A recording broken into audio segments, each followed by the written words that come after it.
Hello friends, welcome to my channel A to A electronic. Friends, आज मैं आपको 1000 वाट का एसएमपीएस का सर्किट बताऊंगा, जिसमें कि आईजीबीटी का यूज़ होगा। और आईजीबीटी आप यूज़ कर सकते हैं इसमें। और अगर आईजीबीटी आपको ये नहीं मिलता है तो दूसरी मॉसफेट का भी आप यूज़ कर सकते हैं, जो कि मैं इस वीडियो में आपको बताऊँगा। तो चलिए सर्किट पूरा शुरू से देखते हैं। वीडियो पूरा देखिए तो आपको सारे स्टेप समझ में आएंगे। बीच में छोड़ देंगे तो पूरे स्टेप समझ में नहीं आएंगे, फिर आपको दिक्कत आएगी।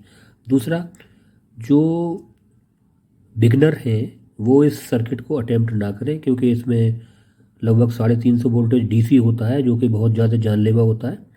तो इसलिए अगर आपको एक्सपीरियंस है तभी इस सर्किट को आप बनाएं। तो चलिए सर्किट शुरू करते हैं। फ्रेंड्स, ये है एसी। यहाँ से हम एसी देते हैं। ये एनटीसी है 5D20। और फ्रेंड्स, अगर आपको सॉफ्ट स्टार्ट सर्किट का पता हो कि सॉफ्ट स्टार्ट सर्किट कैसे बनता है, सिंपल सर्किट होता है, उसका वीडियो मेरे चैनल पे पड़ा हुआ है। आप चाहें तो इसकी जगह पे सॉफ्ट स्टार्ट का सर्किट आप यहाँ लगा सकते हैं। नहीं है तो 5D20 का एनटीसी आप लगा दें तो भी काम करेगा। उसके बाद ये फ्यूज़ है यहाँ पर, और ये आरएफआई कॉइल है। ये दो पीएफ है और इनका नंबर है 104 400 वोल्ट। ठीक है फ्रेंड्स, 104 400 वोल्ट के दो पीएफ यहाँ लगे हुए हैं फिल्टर के लिए। ये फिल्टर जो हम एसी देते हैं उसमें जो भी डिस्टॉर्शन होता है, जो भी हार्मोनिक्स होते हैं, उसको क्लीन करने के लिए ये फ़िल्टर लगाया जाता है। ये फ़िल्टर और पीएफ का एक पूरा सेक्शन होता है। उसके बाद में हम यहाँ पर, ये मैंने 4 डायोड आपको दिखाए हुए हैं। ये एग्जैक्टली 25 एम्पियर का हम यहाँ ब्रिज लगाएंगे। ब्रिज यहाँ लगा के एसी को हम डीसी में कन्वर्ट कर लेंगे। उसके बाद में ये कैपेसिटर लगा हुआ है फ्रेंड्स, आप देख रहे होंगे। ये है 1000 माइक्रोफेरेड 400 वोल्ट का।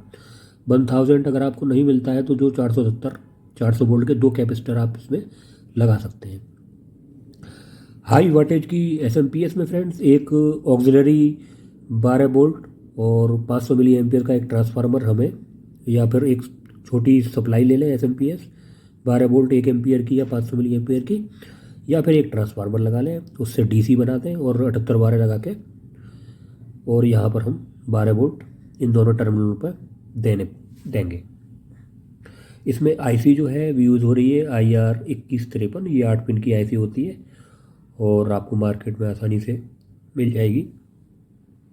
1 नंबर पिन इसकी पॉजिटिव है, ये आप देख रहे हैं, ये पॉजिटिव है और ये नेगेटिव है। 1 नंबर पिन इसकी पॉजिटिव है। 8 नंबर पिन से एक डायोड लगा हुआ है, और 8 नंबर पिन और 6 नंबर के पिन के बीच में एक कैपेसिटर हम लगाएंगे 100 माइक्रोफेरेड 25 वोल्ट का। 7 नंबर पिन इसकी अपर आईजीबीटी के लिए गेट ड्राइव है, और ये 15 ओम का रेजिस्टेंस लगाएंगे। और लोअर आईजीबीटी के लिए 5 नंबर पिन से आउट है और 15 ओम का रेजिस्टेंस लगा के इसके गेट पे हम देंगे। इसमें आईजीबीटी जो फ्रेंड्स यूज़ हो रहा है वो हो रहा है IRG4PC50W।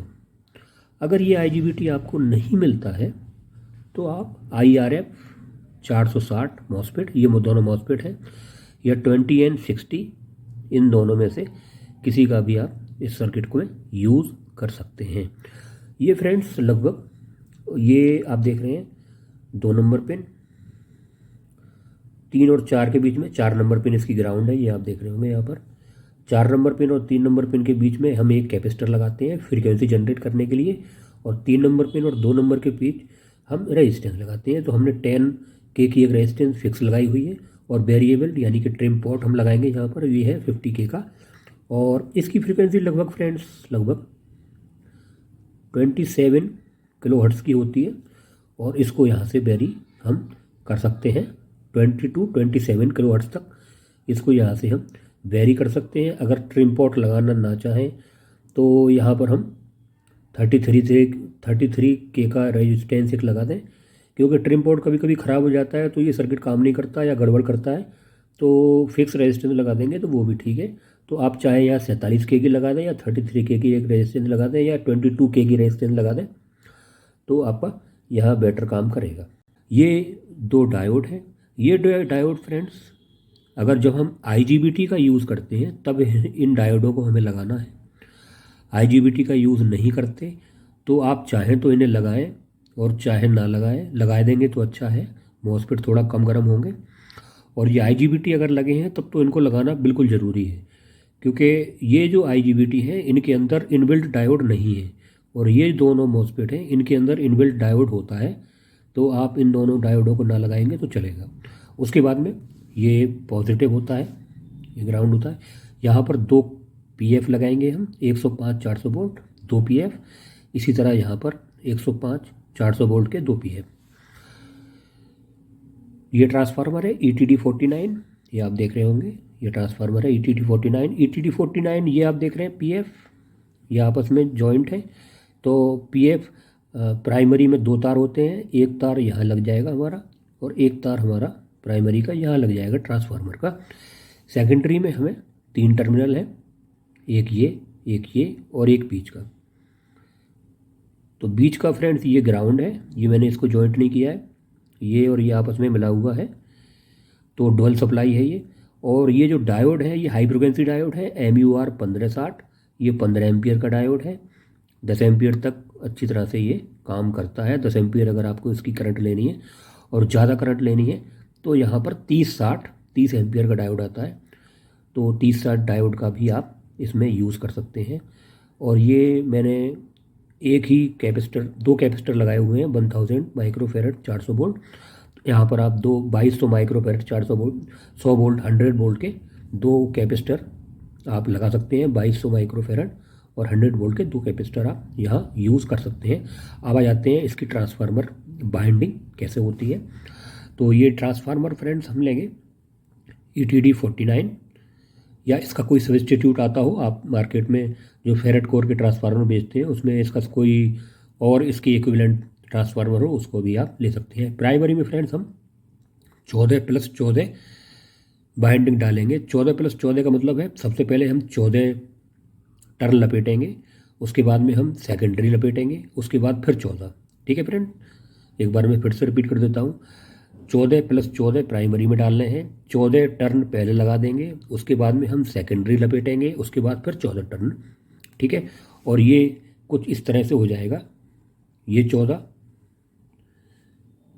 ये 14 फिर। ठीक है फ्रेंड, यहाँ से हम ये दोनों मिला देंगे, तो इसका यूज़ करेंगे प्राइमरी में और इसका यूज़ करेंगे, ये दोनों केवल मिले रहेंगे। ठीक है फ्रेंड्स, सबसे पहले ये यहाँ एंड हो जाएगा, फिर यहाँ से जब प्राइमरी सेकेंडरी लपेट देंगे उसके बाद में ये यहाँ से यहाँ, तो इसका और इसका हम यूज़ करेंगे। ये 14 हो जाएगा और ये 14 हो जाएगा। अब देख लेते हैं इसमें वायर कौन सा यूज़ होगा। तो फ्रेंड्स प्राइमरी में वायर 17 नंबर का वायर का यूज़ होगा, और सेकेंडरी में जो यूज़ होगा फ्रेंड्स 21 नंबर के 3 तार हम ट्विस्ट कर लेंगे, आपस में मिला लेंगे और उससे बाइंडिंग करेंगे। और सेकेंडरी का जो टर्न है वो 6 टर्न पर वोल्ट, यानी कि एक टर्न पे हमें 6 वोल्ट मिलेंगे।